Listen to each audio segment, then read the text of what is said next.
Hey everyone, welcome back, and today is a full review. This is called Montri by Dusita Paris.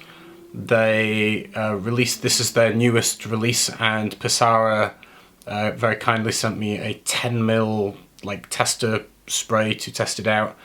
And yeah, so we're gonna talk about this, and I'm gonna reapply it on my hand just to familiarize myself again.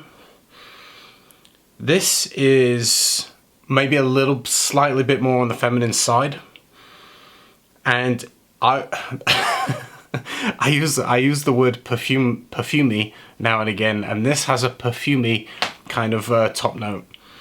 It's very perfumed, it is the best way I can describe it.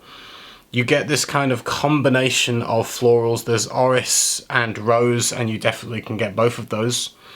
There's subtle soft spices. You get this kind of woof of perfumed florals, warm spice. It's kind of, the rose part of it is kind of fresh, but then there's also a warmth from the orris and the spice, and so you get this kind of fresh, warm, kind of envelope cloud of perfumey goodness, and it smells very classical in style, like classic French perfumery. Very mature is the wrong word, but it has an elegance to it, I would say is a good word. Elegance, a charm. It smells like a dressed up fragrance. It might, although I guess you could wear it in like just a general kind of t-shirt and, you know, relaxed kind of casual.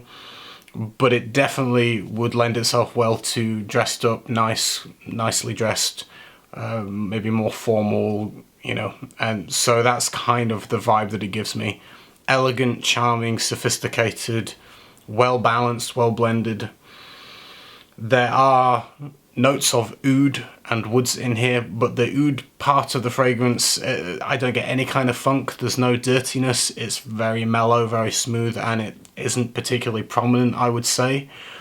And it's kind of more of an underlining feeling of a slightly more creamy, soft, mellow, pale wood, I would say, in the background, with these kind of beautiful florals being more forward. And you go into a more kind of woody, musky, almost dry down, and it's kind of, like I say, musky envelope, soft pale woods, again those florals coming from the mid into the dry down, slightly powdery, slightly dusty, but also as there's a kind of a contradiction in the way that I describe it, in the sense that in one aspect I can imagine a fine dusty powder, but then in other parts of the fragrance when I smell it, it's more like a lotion or creamy like, and it kind of has both facets, and you kind of pick up both of those at different times of the day. And so you might go from a little bit powdery to a little bit more creamy.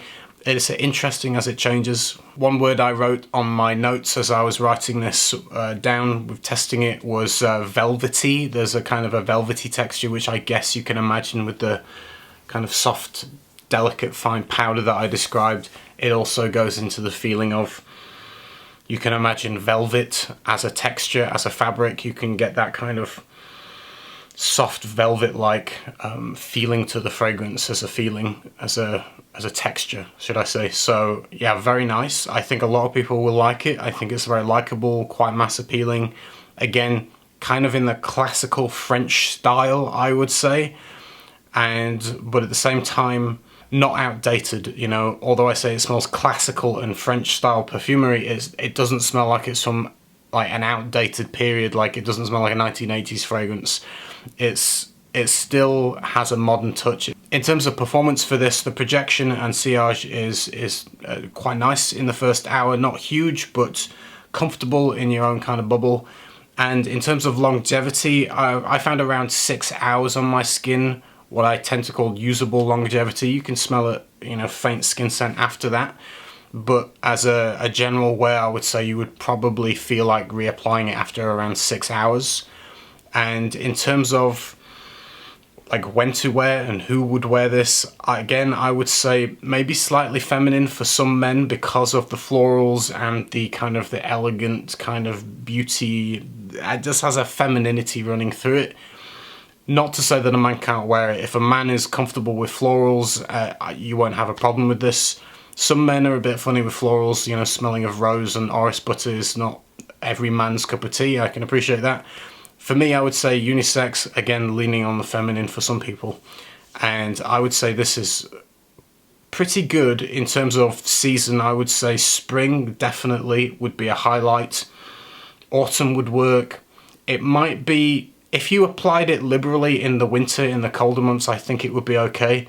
The only time that I probably wouldn't wear it is in the high heat of summer. Although if you went light on the sprays, my only concern with the high heat would be maybe it might become a little bit cloying, but I'm not sure because I've not worn it in high heat.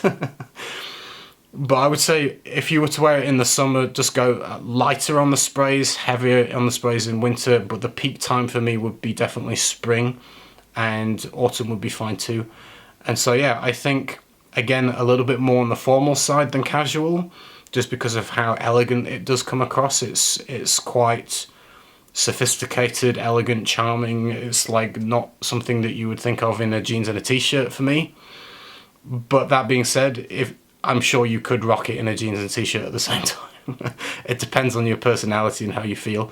So yeah, very good, very nice fragrance. A good release from the brand, I think. And if you like the sound of rose, orris, kind of in equal proportions, I would say. They blend very well together. It's hard to kind of say which is like more dominant than the other. They kind of merge into this kind of symphony of floral that works really well. And again, there's no kind of funk from the oud, very, very smooth. And so I think likable for a lot of people. That's it. If you've tried it, let me know your thoughts in the comments. And I will see you again with some more videos. Take care everyone, stay safe, see you soon.